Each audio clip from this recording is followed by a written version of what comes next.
I'm all for people starting their own shows, creating their own podcasts. Like this one that you have is wonderful.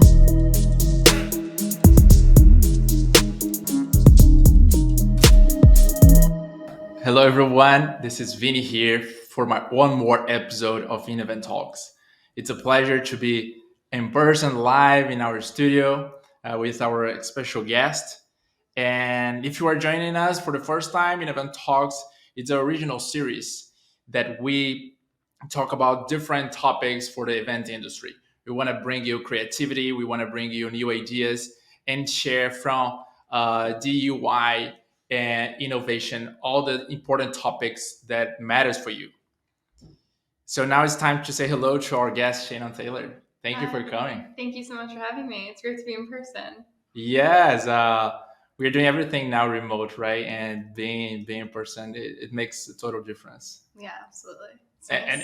And for your day-to-day job, like this is what you do, right? You were traveling, you were going to different events. Yeah, absolutely. This is what I do. My hub is by myself. I'm working from home in my apartment, but being in events every day, there's something after work. I'm throwing on an outfit and running out to an event or grabbing coffee with somebody. I mean, we're in the business of people. So as much as I do work from home, I definitely get a really great dose of getting out there and, experiencing the industry.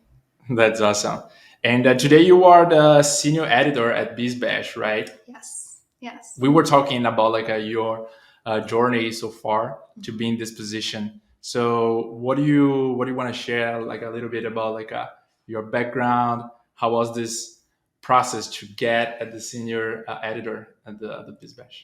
Yeah, absolutely. So, hi everyone. First of all, I'm Shannon Thaler. I am the senior editor at BizBash, and I'm based in New York City. I'm originally from New Jersey, and I'm just creative. I've been creative my whole life. I grew up dancing. I was a musical theater kid. I tap danced professionally for a little bit, and ultimately found my way into modeling. I was scouted by an agency called Maryland here in New York City.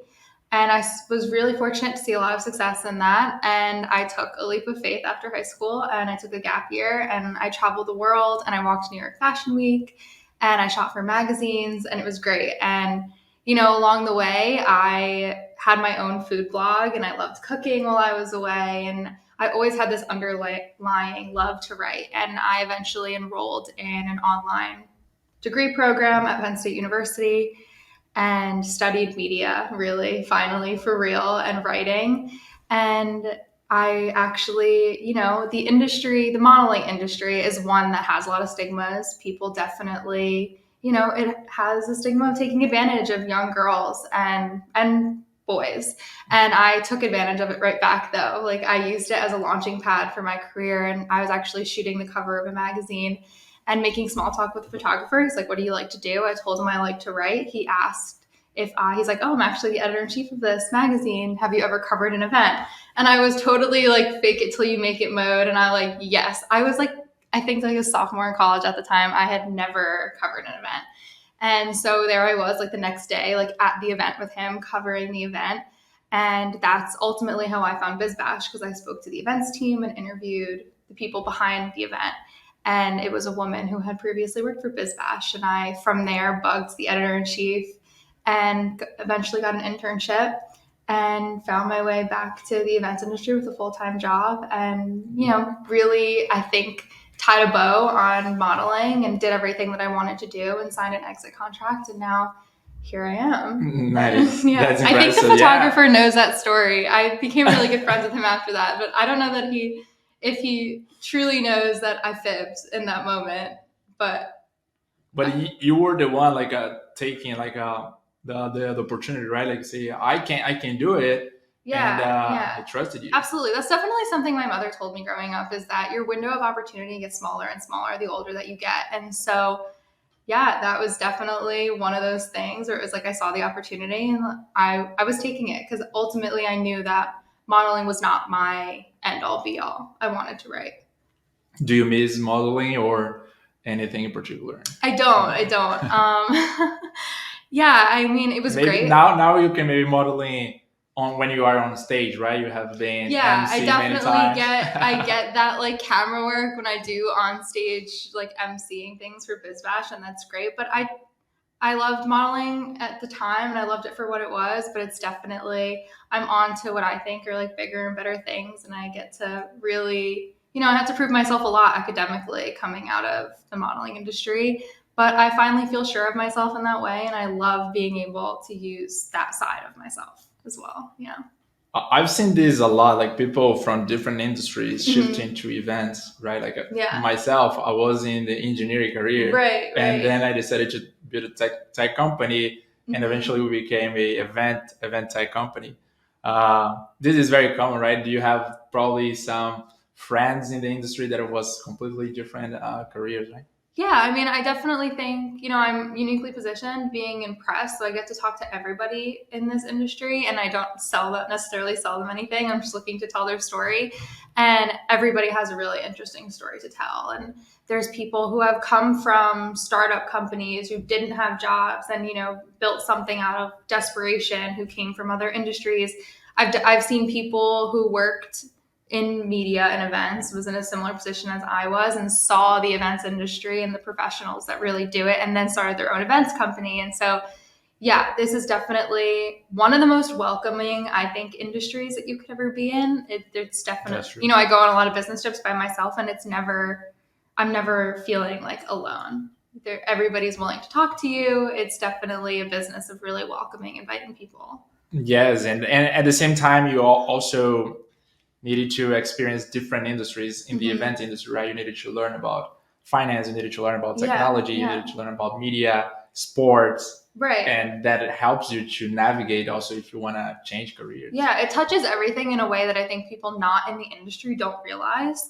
And these gigantic corporations too, like Google and TikTok and Snapchat, they all have in-house events teams. So there's event professionals in every sector of everything, and people just don't realize. How much do you feel like event professionals, and we were talking about all the hiccups and horror stories we have, how do you feel they are truly heroes or sheroes, if we can talk about other women? Yeah, absolutely. I think there's something to be said about staying calm and cool and collected. And yeah, I think women are fierce and fearless and are great at that. And I think there's definitely, there's a lot of pressures around being a woman. And you find a way, whether it's something like I said before, like faking it till you make it, that there is like a level of composure that event professionals, women have, and especially in this industry that you have to be able to pull off a successful event. So yeah, I mean, it's great to be in an industry that has, women like that to look up to. That's perfect. And in the hero aspect, do you have any particular hero that you like most, or I don't know, any or a particular movie? I don't know. Yeah, I'm the farthest thing from a movie buff, so I'm not one. So I couldn't tell you outside of Wonder Woman the SHEros that even exist. Yeah. But I will say that in a real life setting, if there is any not objectively, if there's any woman that personifies what a hero is, it's my mother. Nice. So, and why? Oh gosh, I think, talking about adversity and staying calm and things going wrong and having to deal with it with grace, it is exactly what my mother has like personified her entire life. And you're like a therapist, and she's my therapist. She's my best friend. She's my role model. She's everything to me, and she's definitely, I think, no matter the industry. I mean, I've already in my career seen 2 different industries, and she has given me things that I carry through both of them. And yeah, she's a SHEro. That's perfect. They should make a movie about Colleen. Yes. So how do you see that your own skills and your insecurities to climb this industry? Are you in the place you were dreaming like maybe 5 years ago? Where do you want to? What are the next steps you want to achieve? What are the risks you want to take? Right? Was a big risk that you take that brought you here. So right. I don't think I ever would have guessed that I would be here. And there's something great about that, and there's something scary about that. But I think looking forward, I definitely see myself just touching more aspects of media. I'd love to be on Survivor.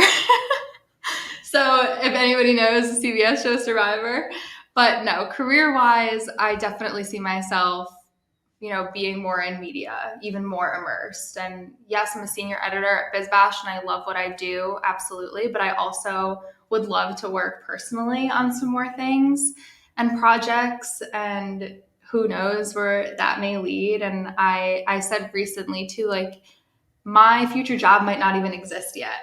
Like, there's people in C-suites right now who have positions that deal with DEI and social media and analyzing analytics, and that didn't exist even a year ago. So I would say that it doesn't exist yet, but we'll see. Yeah. But ultimately, you want to be part of the creating content, writing content. Yeah, absolutely. I forever want to be in content and media, and I feel like it's a part of me too that is definitely, I mean, it's a muscle that you flex, I think, as well.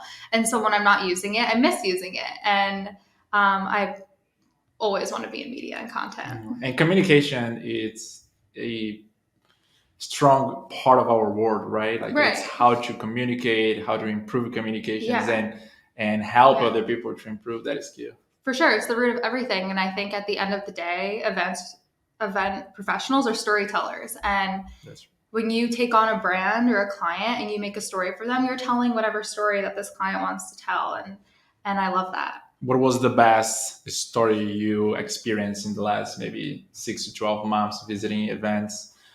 How did you see, like, they're putting the decoration, the food and beverage, the reception?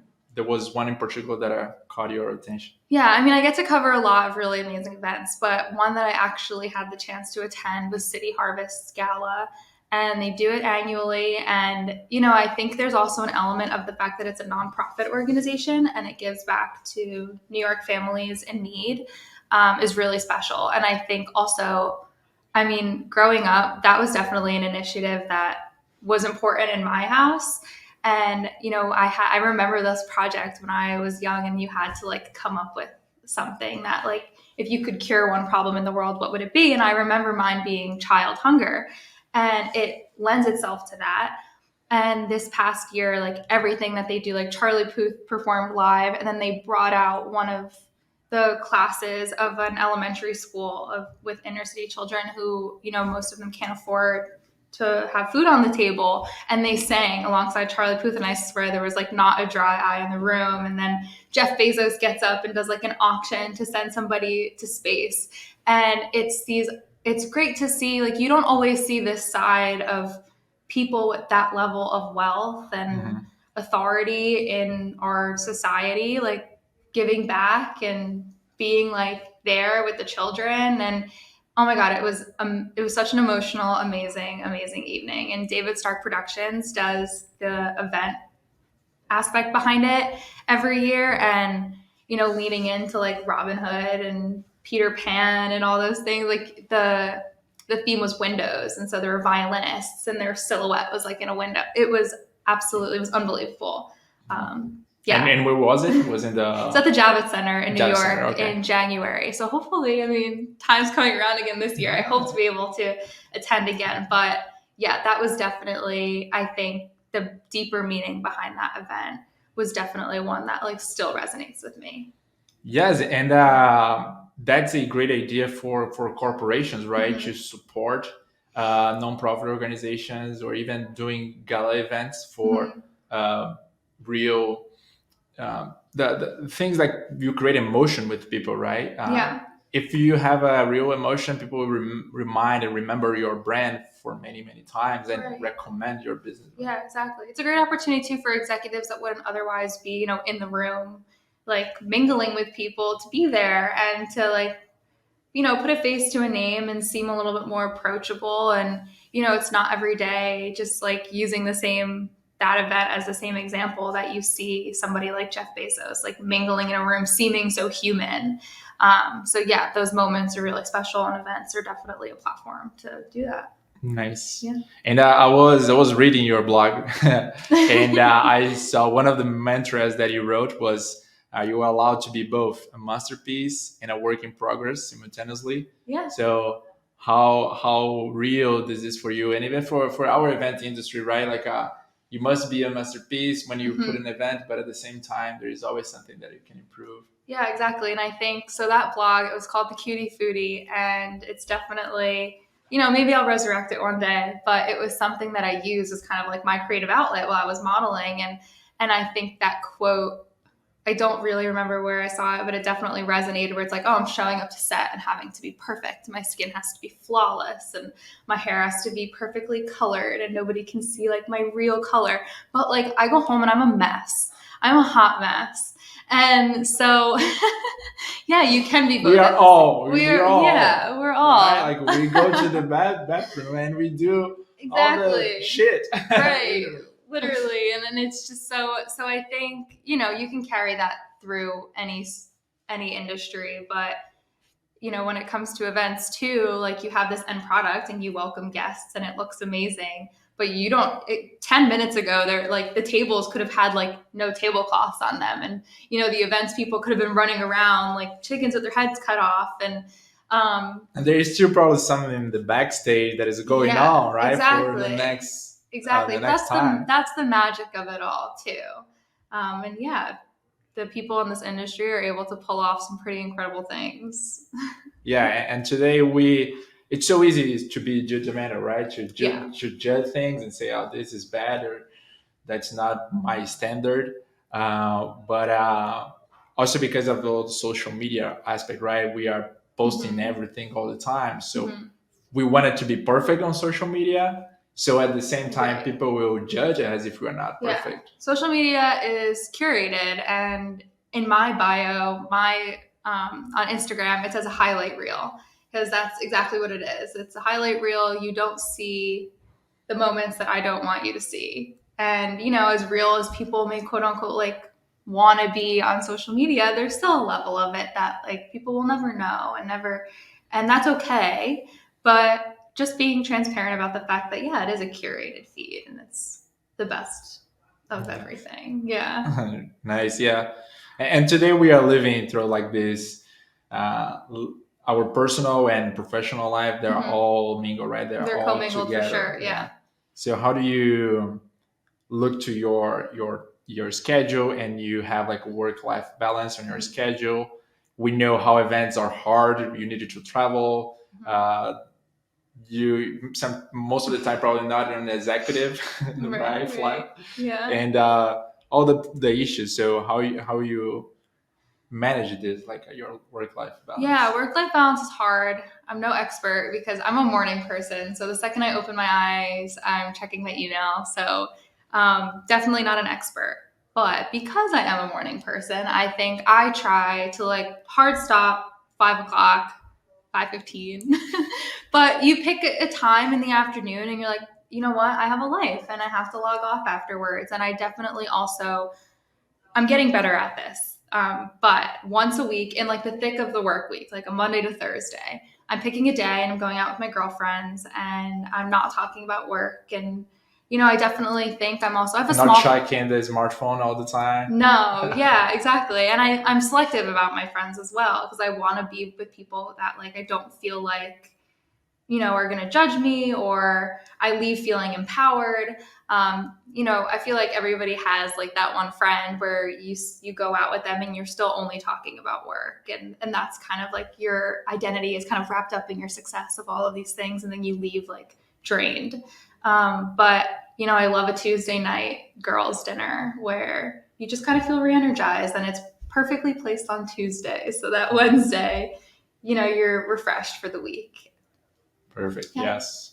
Yeah. And we needed to try to find a way to take care of ourselves while we are traveling, right? For me, I don't know how to do that. If I'm traveling, I don't exercise. It's awful. I needed to. Yeah. That exercise and eating healthy becomes hard when you don't have control really over your circumstances. But I do love a good face mask on the plane. No shame.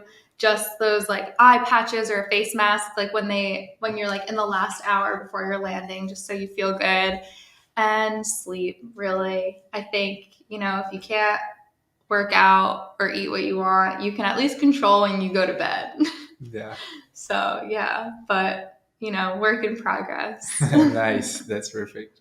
And talking about the trends, right? This year we heard a lot about sustainability. Mhm. It's something very important, especially during the pandemic. We feel like, and we saw research showing that the world was able to kind of recover from some of the Mhm. damage we made.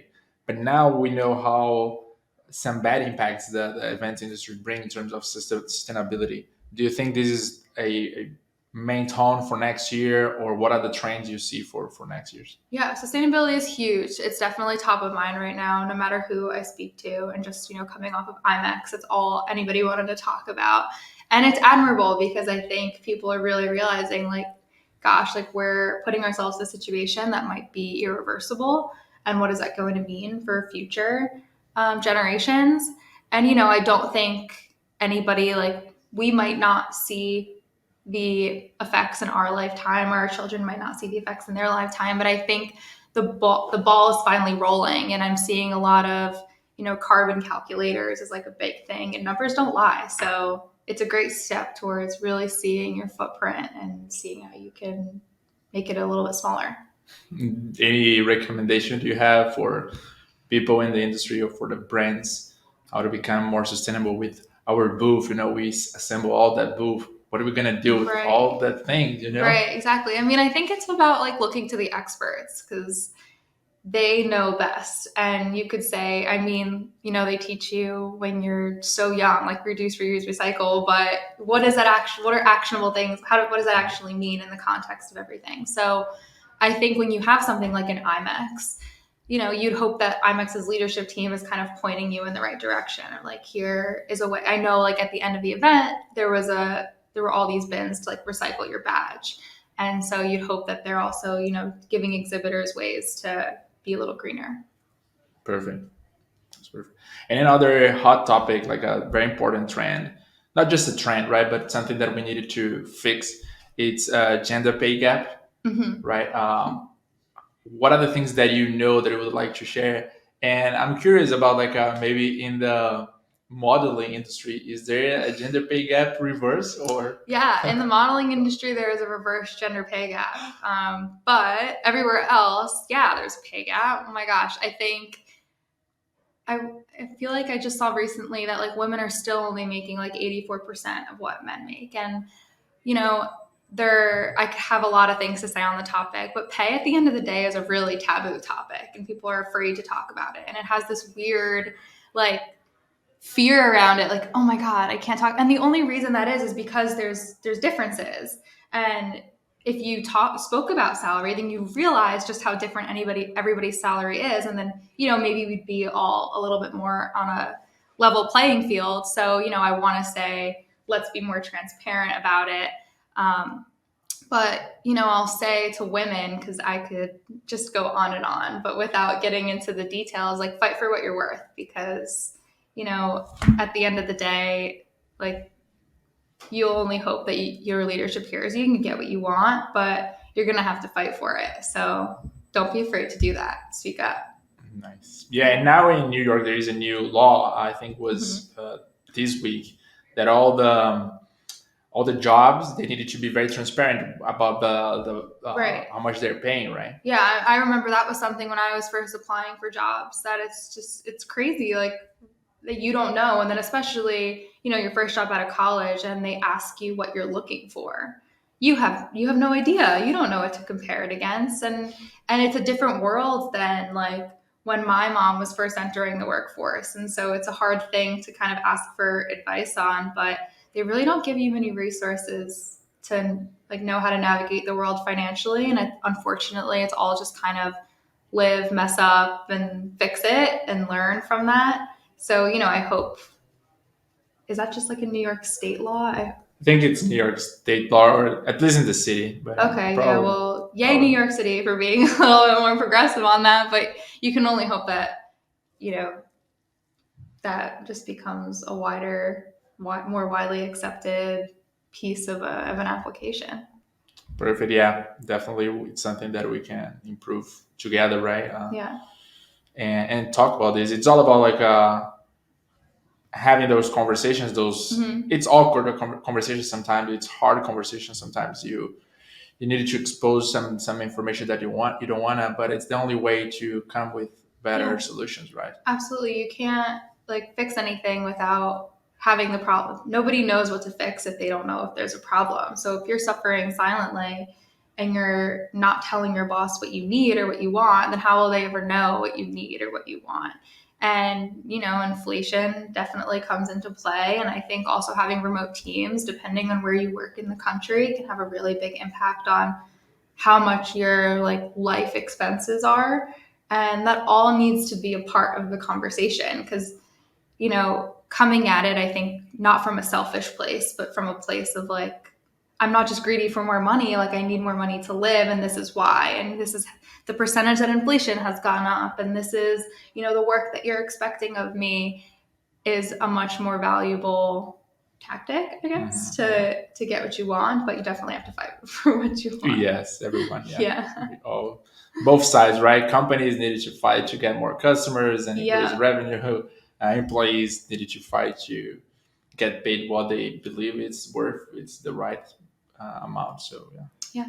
And at an event we want to hire more, especially for our sales team. We want to hire more women to our sales team and pay them the same amount that men is getting paid, or even more. We don't mind like paying more to women and help to reduce that gap.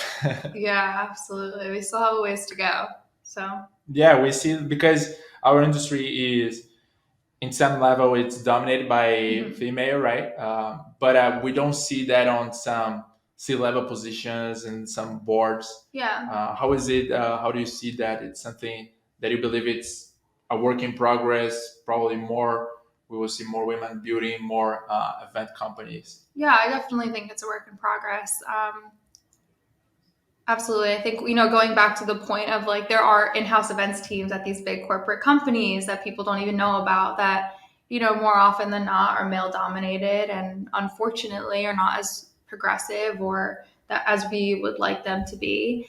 And yeah, I mean, there's a lot of nuances in the workplace that women deal with that, you know, are difficult to talk about. And you have the piece of it that's like women are expected to have a family, and there's all these stigmas around who your partner may be, and like, do they provide for you? Like, men are never in a situation where they're questioned, their identity is wrapped around like who their partner is, and do they have a partner that can support them. It's like, no, they get the opportunity to stand on their own 2 feet, and women should have the same opportunity.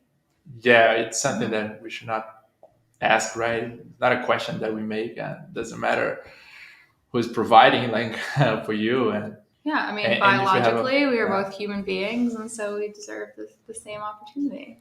Yeah, there is a long way ahead that we are building. And I think like our generation and the future generations will do a way better job on this aspect, because they are growing up with those things in mind. They are. Yeah, absolutely. I can't wait till my generation is in the position to be in, C-suite positions and make the difference that I think we're all really counting on. Yeah. Perfect. Yes. Our team recently wrote about this article. It calls "5 Ways the Woman King Teaches Events Planners to Be Agile." I think it was based on the Woman King movie. And the movie is another tale of triumph of heroines who do not wear caps, but are adorned with cowries and braided crowns on their heads. So they are leaders, like as we have today in the world, right? You don't have a cape, you don't have a crowd, but you are building your team. You are creating great content for your customers. We believe that we need both, right? Like as a word, as a society, we have all different genders working together and building this together and fixing those problems, right? As you mentioned, either if it's children, children food, or whatever it is, the topic, we needed to fight for those changes and talk and discuss. And events, it's a great platform to do that. So It's great to be part of this industry. Thank you so much for being here in our event talks. And I hope we're gonna see around a lot, right? In these bash events. Yeah, I hope to see you around more. Definitely connect with me and BizBash, and join our LinkedIn community. And it's a great place to be. Yes. Thank you, Vinny. Thank you, Shannon.